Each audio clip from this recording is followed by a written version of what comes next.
আজ আমি বানাবো ছাতুর পরোটা। এটা বিহারিদের একটা স্পেশাল ডিশ। এরকম নিত্য নতুন রান্নার রেসিপি পেতে প্লিজ আমার চ্যানেলটা আপনারা সাবস্ক্রাইব করুন। আর ছাতুর পরোটা যদি আপনাদের ভালো লেগে থাকে আপনারা প্রচুর প্রচুর লাইক, কমেন্ট আর শেয়ার করবেন। চলুন ছাতুর পরোটা করতে কি কি উপকরণ লাগে আপনাদের দেখিয়ে দিই। ময়দা আছে আর ছাতু। প্রথমে আমি ময়দা আর ছাতুর পরিমাণটা বলে দিচ্ছি। ময়দা নিয়েছি এই বাটির 3 বাটি, আর ছাতু আছে এই বাটির 1 বাটি। তাহলে ময়দা যদি 3 বাটি হয় তাহলে ছাতু হবে 1 বাটি।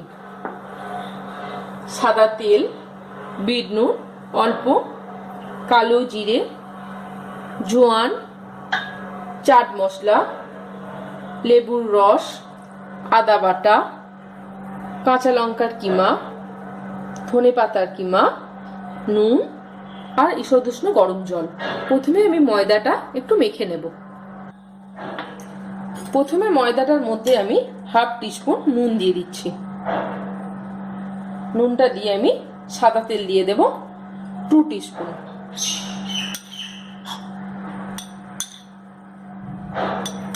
এবার আমি হাতে করে ভালো করে এটা একটু মিশিয়ে নেব।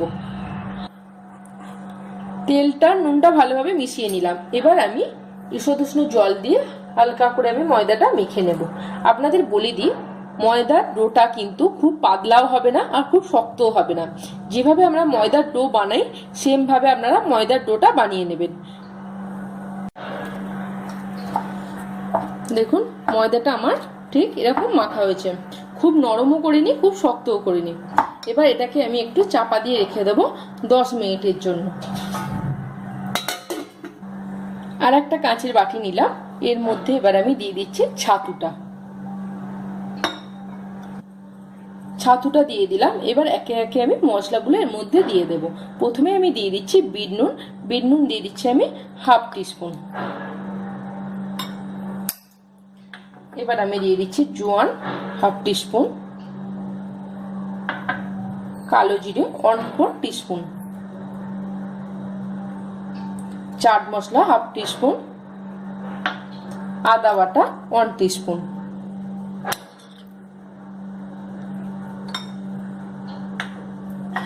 এর সাথে দিয়ে দিচ্ছি আমি কাঁচা লঙ্কা, ঝাল অনুযায়ী আমি একটা গোটা কাঁচা লঙ্কা দিলাম, ধনে পাতা 1 টিস্পুন, আর দিয়ে দিচ্ছি আমি একটা ছোট লেবুর রস। এবার আমি এটা ভালো করে হাতে করে মেখে নেব। চামচে করেও আপনারা মাখতে পারেন, হাতে করে মাখলে মশলাগুলো খুব ভালোভাবে মাখা হবে। প্রথমে ভালোভাবে মিশিয়ে নিয়ে আমি অল্প অল্প করে একটু জল দিয়ে এটা একটা শক্ত ডো বানিয়ে নেব। এবার আমি জলটা আস্তে আস্তে করে দিয়ে একটা শক্ত ডো বানাচ্ছি। আপনারা মনে রাখবেন জলটা কিন্তু ঠান্ডা জলই হবে।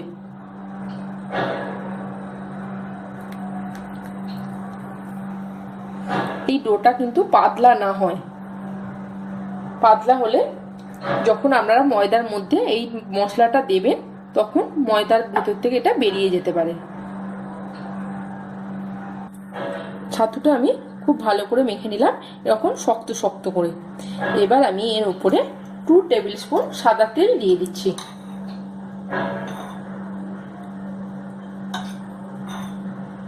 এটাকে সাদা তেলটা দিয়ে আমি আরেকটু মেখে নিয়ে আমি এটা রেখে দেব। ময়দাটা এবার আমি বার করলাম। এবার এটা আমি একটা থালার মধ্যে নিয়ে নেব। এখানটা রেখে দিলাম। রেখে দিয়ে এবার আমি এটাকে একটু ভালো করে মেখে নিয়ে আমি লেচি করে নেব।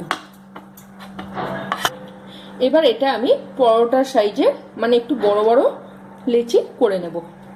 এই সাইজের আমি লেচিগুলো করে নিচ্ছি।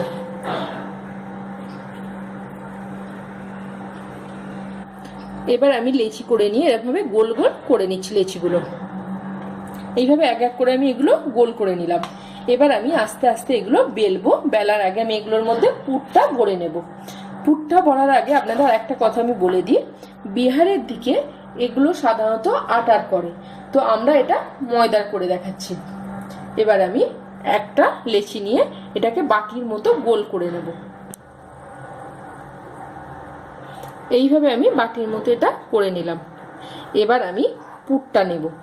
পুরটা আমি একটু বেশি করে নিচ্ছি, নিয়ে আমি এরকম গোল গোল করে নিলাম পুরটা। এবার আমি পুরটা এর মধ্যে দিয়ে দিলাম, দিয়ে আমি মুখটা আস্তে আস্তে বন্ধ করে দেব।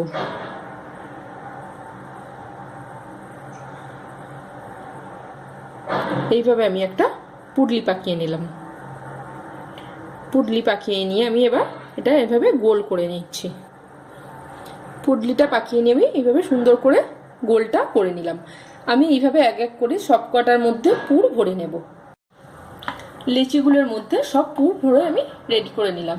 এটা এবার রেখে দিলাম সাইডে। এবার আমি একটা লেচি নিলাম। এবার আমি অল্প করে তেল এর মধ্যে দিয়ে দিচ্ছি,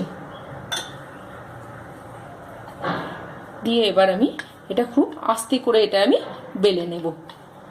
এটা কিন্তু খুব চাপ দিয়ে বেলবেন না, চাপ দিয়ে বেললে দেখবেন সাইড থেকে পুরটা বেরিয়ে যেতে পারে। এইভাবে আস্তে আস্তে করে আমি এটা বেলে নিচ্ছি। দেখুন এটা আমি গোল করে নিলাম। এবার এটা আমি সাইডে সরিয়ে রাখছি। ওটা সাইডে রাখার পর আমি আরো একটা নিয়ে নিলাম, নিয়ে এটাও আমি সেম ভাবে বেলে নেব। এইভাবে আমি প্রতিটা আস্তে আস্তে করে গোল গোল করে বেলে নেব। প্যানটা আমি গরম বসিয়ে দিয়েছি। এবার আমি একটা পরোটা এর মধ্যে দিয়ে দেব। শুকনো প্যানের মধ্যে আমি পরোটাটা আস্তে আস্তে দিয়ে দিচ্ছি। এক পিঠটা হয়ে গেছে, আমি আরেকটা পিঠ উল্টে দিলাম। এই পিঠটা আমি একটু সেকে নিয়ে তারপর আমি এতে সাদা তেল দেব। দু পিঠটা আমি একটু সেকে নিলাম। এবার আমি সাদা তেল দিয়ে দিচ্ছি। আমি গ্যাসটা এবার আস্তে করে দিলাম। আমি 2 টেবিল স্পুন সাদা তেল দিয়ে দিলাম। এবার আমি এটা আস্তে আস্তে করে একটু উল্টে দেব।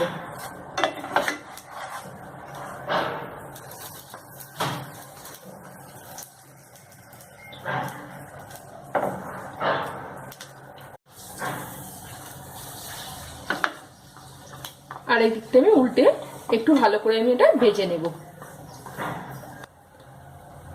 এই পরোটাটা আমার ভাজা হয়ে গেল। এবার আমি এটা তুলে নিয়ে ডিশে রেখে দিচ্ছি। এবার আমি আরো একটা পরোটা দিয়ে দেবো। এইভাবে আমরা প্রতিটা পরোটা আস্তে আস্তে করে ভেজে নেব। রেডি হয়ে গেছে আমার ছাতুর পরোটা।